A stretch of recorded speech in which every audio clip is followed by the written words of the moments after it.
Hello everyone, this video is gonna be very fascinating because इस video में हम पढ़ने वाले हैं class 7th English life course book का chapter number 6 birds of a feather. So इस पोएम में बेसिकली हमें दो पोएम दी गई है जिसमें दो बर्ड्स हैं और उन दो बर्ड्स को डिफाइन किया गया है। In the poems that you will read both the poets marvel at fascinating world of birds. बहुत ही ज़्यादा मतलब फैसिनेटिंग वर्ल्ड ऑफ बर्ड्स का ये मतलब है कि बहुत ज़्यादा खुश नसीब, जो भी चौंका देने वाला पूरा दुनिया होता है बर्ड्स का, उसके बारे में हम थोड़ा सा एक्सप्लोर करेंगे। किससे? With the two different aspects of two birds. दो अलग अलग तरह से एस्पेक्ट्स मतलब अलग अलग देखने का नज़रिए से दो बर्ड्स के, ग्रेकल एंड द स्टोक। अब देखिए यहाँ पे हमारे पास दो पोएम्स हैं, दो बर्ड्स हैं और दो पोएट्स हैं, ठीक है। तो इसमें यही हमें ग्रेकल और स्टोक के बारे में बताएंगे, दो poets. While one talks about the eccentricities, ठीक है, of the bird in the loving jest, the other rants an ode to the beauty and grace of the stork. So अभी हम ग्रेकल के बारे में पढ़ेंगे and then we will talk about the storks. Okay, so grackle है अभी यहाँ पे ऑगडेन नाश, ठीक है। ऑगडेन नाश ने इनके बारे में लिखा है, ग्रेकल के बारे में। The grackle's voice is less than mellow. Less than mellow, आप देखो ये वाला वर्ड थोड़ा कंफ्यूज करेगा। तो ग्रेकल का जो आवाज़ है वो है लेस देन, किससे कम है? मेलो से। मेलो क्या होता है? मेलो it is a sweet sounding, sweet तरह का साउंड होता है, ठीक है, स्वीट साउंड, ठीक है। तो स्वीट साउंड से कम है ग्रेकल का आवाज़। अब स्वीट साउंड से कम है इसका मतलब क्या हुआ? गंदा आवाज़ है उसका, अच्छा नहीं है। His heart is black, his eyes is yellow. Oh my God, उसका दिल ब्लैक कैसे हो सकता है? नहीं हो सकता है ब्लैक। क्या क्यों यहाँ बताया गया है? क्योंकि ना उसके पास कोई फीलिंग्स नहीं है, वो एक तरह से बुरा है दूसरे चिड़ियाओं के लिए, और उसकी आँखें हैं yellow. He bullies more attractive birds. Bully माने क्या करते हैं? परेशान करता है। To take control over someone, ठीक है, किसी के ऊपर अपना हक जताना। जैसे अपने क्लास बुलीज भी होते हैं ना, कि मेरा जूता साफ़ करो, मेरा बैग लेके जाओ, तो वो सब है ना। तो वो भी ग्रेकल भी ऐसा ही था।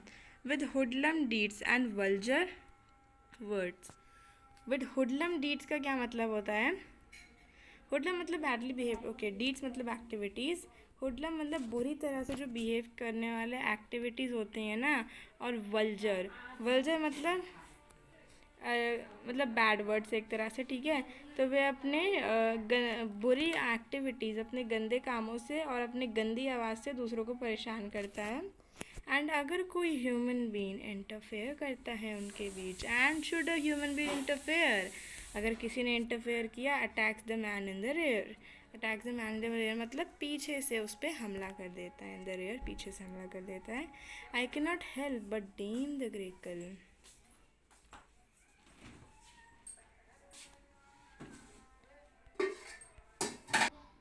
आई can not help but deem the grackle से क्या मतलब होता है कि मैं मदद तो नहीं कर सकता बट ग्रेकल की तरह देख सकता हूँ दूसरी पूरी दुनिया को। एन ऑर्निथोलॉजिस्ट ग्रेकल, एक ऑर्निथोलॉजिस्ट फेलियर है इस चीज़ के लिए। किस चीज़ के लिए? कि ग्रेकल्स का दिल जो है ब्लैक है, मतलब दिल ब्लैक मतलब वो बिल्कुल उसके अंदर फीलिंग्स नहीं है। Storks fly north, this is written by Tom Berman. Okay, ऊपर वाला किसने लिखा था? Ogden Nash. Okay, storks fly north, storks north की तरफ फ्लाई करते हैं। डस्क, शुरुआत में ही डस्क जो वर्ड आपको कंफ्यूज करेगा।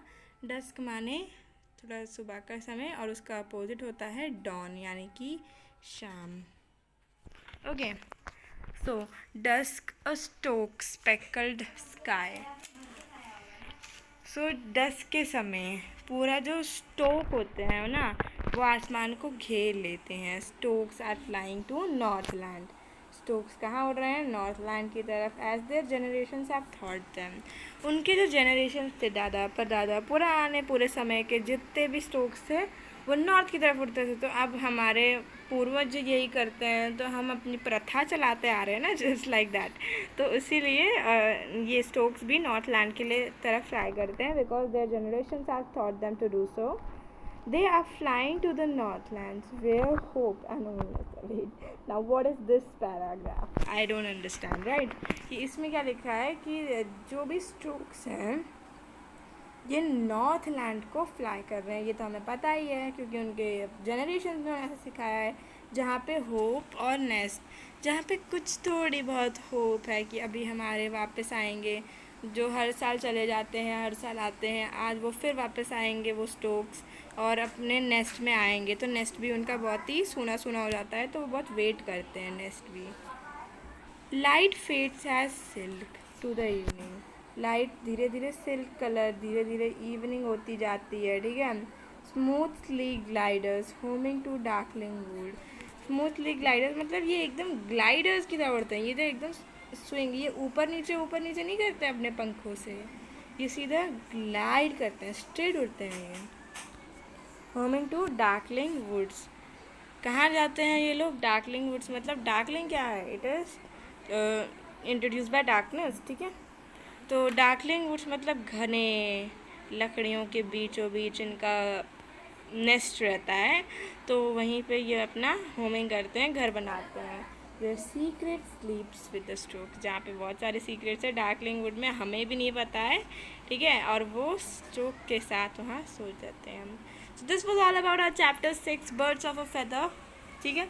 और आगे की वीडियोस के लिए please subscribe to my channel, like my video and please comment down कि अगर आपको कोई भी गलत लगा, मतलब कुछ भी समझ नहीं आया, so I would help you out.